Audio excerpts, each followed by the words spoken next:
Arthur Morgan rides on, a melody escaping his lips. His eyes set on a retired bounty hunter, an old dog basking by his familiar lake. Riches believed to be tucked away in his pocket, Arthur's intent is clear. He rides, the hum of his tune echoing his anticipation, unaware that this day won't be a mere snatch and grab.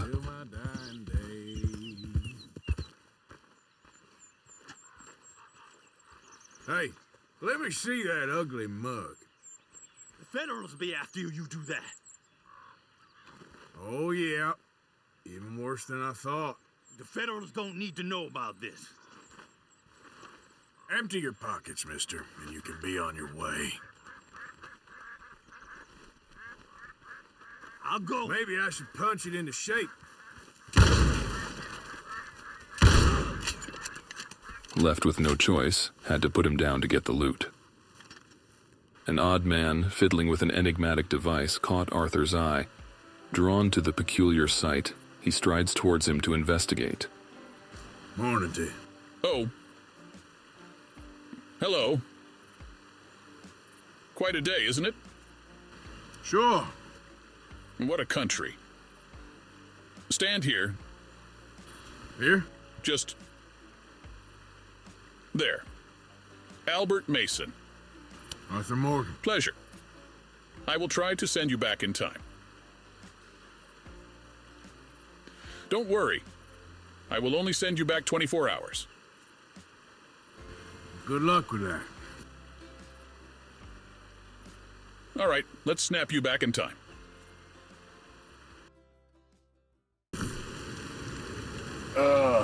What the hell?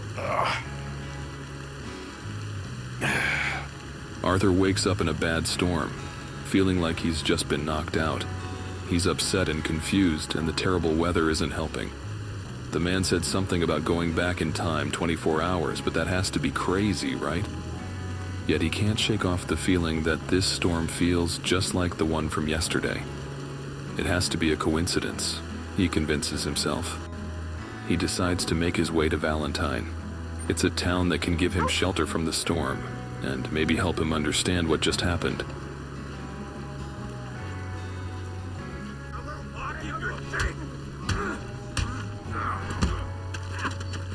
Who the hell are you?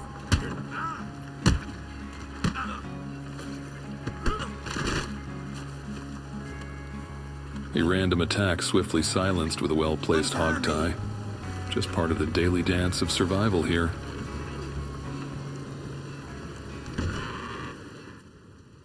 Caught off guard, Arthur gazes at the man he's certain he killed. The man's attire is identical to the man he murdered for his wealth. Hello, sir. Arthur proceeds to engage the man cautiously, aiming to maintain a calm demeanor. You heard anything about any, bounty hunters in these parts? Yeah, I was just, wondering. Glad to see the back of you. When diplomacy fails, Arthur trades his calm demeanor for sharp Who words. let the simpleton out of the asylum? You ain't gonna get a rise. You got a problem? Yeah, you dope. Letting his emotions get the better of him, Money, mister. Arthur ends up robbing the man, which swiftly leads to a confrontation with the town's lawmen. You going too far!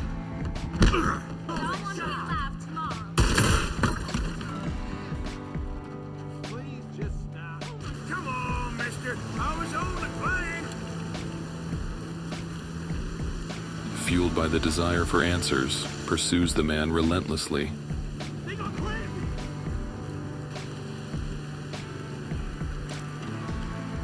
The chase ends tragically as the man unknowingly steps off a cliff, plunging to his death.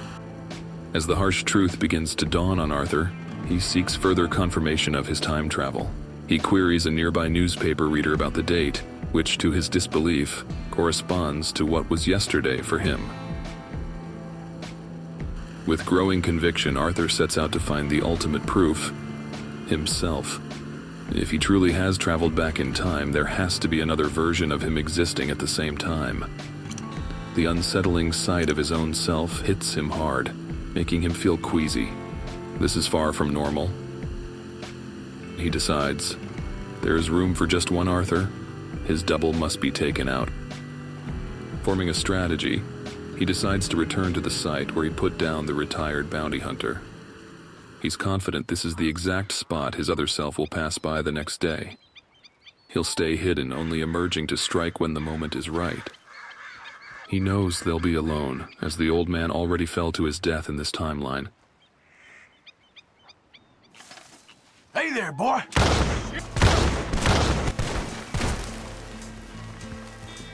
God damn you! His shots fail to land, possibly the side effect of his time travel experience.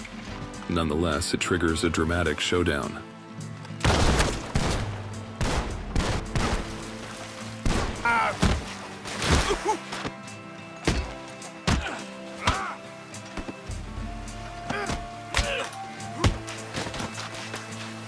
Stay down. Dead. Ironically, our hero Arthur loses the fight, taken down by his past self. Now, the Arthur from the past has to take charge and continue the saga. Shaking off the eerie encounter, Arthur writes off his latest kill as an uncanny imposter. Accustomed to the drama and dangers of his life, he simply chalks it up as a peculiar encounter and goes on with his day. The cycle begins anew as Arthur encounters the stranger and his strange device again. He goes back in time by 24 hours, ventures to Valentine, and experiences several of the same scenarios. Just like before, his journey brings him to Horseshoe Overlook Camp, where he finds his past self. Just like the Arthur he eliminated, he too arrives at the chilling realization that only one Arthur can exist. But now, he understands what's truly happening. The man he killed wasn't an imposter, it was him, a future version of him. He's not about to repeat the same mistake. So he devises a new strategy to get rid of the other Arthur and sets off to find the man with the peculiar device. However, he faces an obstruction that will slow him down.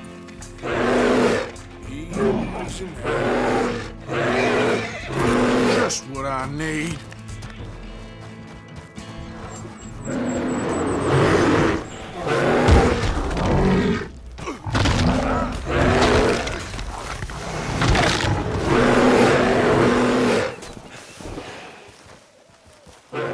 Gotta hit harder than...